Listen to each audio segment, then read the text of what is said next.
ನಮಸ್ಕಾರ ವೀಕ್ಷಕರೇ, V motive ಚಾನೆಲ್ಗೆ ತಮಗೆಲ್ಲರಿಗೂ ಕೂಡ ಸ್ವಾಗತ.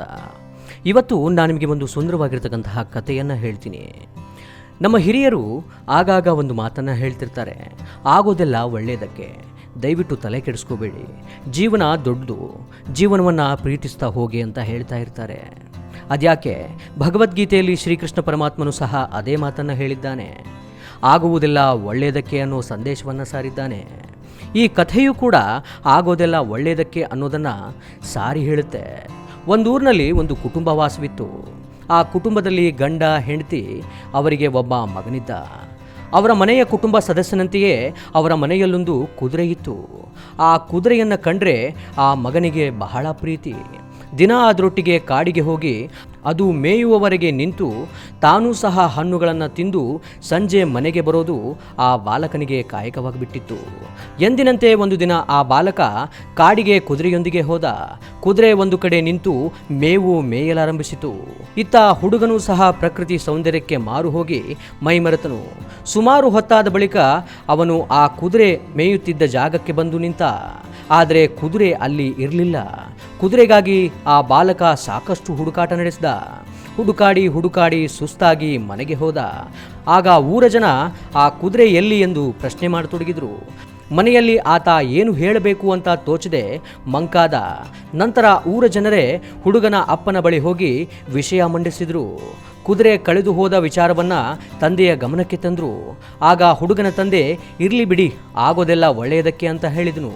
ಊರ ಜನ ಇವನಿಗೆ ಏನು ಹೇಳಿದ್ರು ವೇಸ್ಟು ಎಂದು ಅಲ್ಲಿಂದ ಹೊರಟು ಹೋದರು.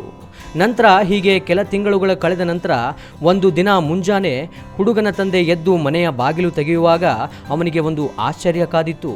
ಕಾಡಿನಿಂದ ತಪ್ಪಿಸಿಕೊಂಡು ಹೋಗಿದ್ದ ಆತನ ಕುದುರೆ ಮನೆಯ ಮುಂದೆ ಬಂದು ನಿಂತಿತ್ತು. ಅಲ್ಲದೆ ಅದರೊಟ್ಟಿಗೆ 5 ಕುದುರೆಗಳನ್ನು ಆ ಕುದುರೆ ಕರ್ಕೊಂಡು ಬಂದಿತ್ತು. ಆಗ ಊರ ಜನ, ಏನಿದು, ಅಂದು ಹೋಗಿದ್ದ ಆ ಕುದುರೆ 5 ಕುದುರೆಯನ್ನ ಕರ್ಕೊಂಡು ಬಂದಿದೆ, ನಿನ್ನಂಥ ಅದೃಷ್ಟವಂತ ಯಾರೂ ಇಲ್ಲ ಅಂತ ಹೇಳತೊಡಗಿದ್ರು. ಆಗ ಹುಡುಗನ ತಂದೆ, ಇರ್ಲಿ ಬಿಡಿ, ಆಗೋದೆಲ್ಲ ಒಳ್ಳೆಯದಕ್ಕೆ ಅಂತ ಮರುನುಡಿದನು. ಆಗ ಊರ ಜನ ಹೇಳಿದ್ರು, ಏನು ಹೇಳಿದ್ರು ಕೂಡ ಈತ ಇದನ್ನೇ ಹೇಳ್ತಾನೆ ಅಂತ ಗೊಣಗಿಕೊಂಡು ಅಲ್ಲಿಂದ ಹೋದ್ರು. ಹೀಗೆ ಒಂದು ದಿನ ಅದೇ ತಂದೆ ತನ್ನ ಮಗನಿಗೆ ಕುದುರೆ ಸವಾರಿ ಹೇಳಿಕೊಡ್ಬೇಕಾದ್ರೆ ಕುದುರೆ ಮೇಲಿನಿಂದ ಬಿದ್ದು ಮಗ ತನ್ನೆರಡು ಕಾಲುಗಳನ್ನು ಕಳೆದುಕೊಂಡ. ಆಗ ಊರ ಜನ ಆ ಹುಡುಗನನ್ನ ನೋಡಲು ಬಂದು, ಏನಿದು, ಇರುವ ಒಬ್ಬನೇ ಮಗನ ಕಾಲು ಮುರಿದು ಹೋದ್ವು, ಇನ್ನೇನು ಮಾಡ್ತೀಯ ಎಂದು ತಂದೆಯನ್ನ ಪ್ರಶ್ನೆ ಮಾಡಿದರು. ಆಗಲೂ ಆ ತಂದೆ ತನ್ನ ಹಳೆಯ ಮಾತನ್ನೇ ಮುಂದುವರಿಸಿದ.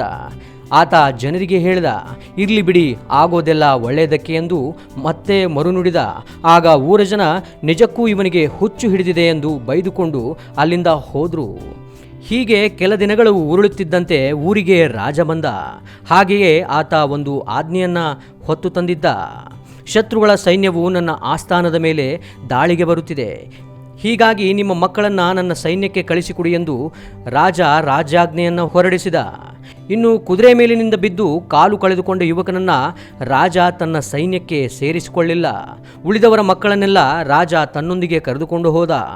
ಆಗ ಊರ ಜನ ಹುಡುಗನ ತಂದೆ ಬಳಿ ಬಂದು, ನಮ್ಮ ಮಕ್ಕಳು ಮನೆಗೆ ವಾಪಸ್ ಬರ್ತಾರೋ ಇಲ್ಲವೋ ಗೊತ್ತಿಲ್ಲ, ಆದರೆ ನಿನ್ನ ಮಗ ನಿನ್ನ ಕಣ್ಣ ಮುಂದೆಯೇ ಆರಾಮಾಗಿದ್ದಾನೆ, ನಮ್ಮ ಮಕ್ಕಳು ಯುದ್ಧದಲ್ಲಿ ಸತ್ತರೆ ಏನು ಗತಿ ಎಂದು ಹೇಳತೊಡಗಿದ್ರು. ಆಗ ಹುಡುಗನ ತಂದೆ, ಇರ್ಲಿ ಬಿಡಿ, ಆಗೋದೆಲ್ಲ ಒಳ್ಳೆಯದಕ್ಕೆ ಎಂದು ಹೇಳಿದ. ಸ್ನೇಹಿತರೆ, ಈ ಕಥೆಯ ತಾತ್ಪರ್ಯ ಇಷ್ಟೇ. ಜೀವನದಲ್ಲಿ ನಮಗೆ ಖುಷಿ ಕೊಡುವ ಘಟನೆಯೋ ಅಥವಾ ದುಃಖ ತರುವ ಘಟನೆಯೋ ನಡೆದು ಬಿಡುತ್ತೆ. ಆದರೆ ಅದರಿಂದ ನಾವು ವಿಚಲಿತರಾಗಬಾರದು. ಬಂದದ್ದನ್ನು ಬಂದಂತೆ ಸ್ವೀಕರಿಸಿ ಮುಂದೆ ಸಾಗಿದರೆ ನಡೆದ ಘಟನೆಯ ಕಾರಣ ನಮಗೆ ಮುಂದೆ ಅರಿವಾಗುತ್ತೆ. ಅದಕ್ಕೆ ಭಗವದ್ಗೀತೆಯಲ್ಲಿ ಶ್ರೀಕೃಷ್ಣ ಹೇಳಿದ್ದು, ಆಗುವುದೆಲ್ಲವೂ ಒಳ್ಳೆಯದಕ್ಕೆ ಅಂತ. ಈ ಕಥೆ ನಿಮಗೆ ಇಷ್ಟ ಆಗಿದೆ ಅಂತ ಹೇಳಿ ಭಾವಿಸ್ತೀನಿ. ಮತ್ತೆ ಮುಂದೊಂದು ಹೊಸ ಕಥೆಯೊಂದಿಗೆ ನಿಮ್ಮನ್ನು ಭೇಟಿ ಮಾಡ್ತೀನಿ. ಅಲ್ಲಿವರೆಗೂ ಟೇಕ್ ಕೇರ್, ಗುಡ್ ಬೈ.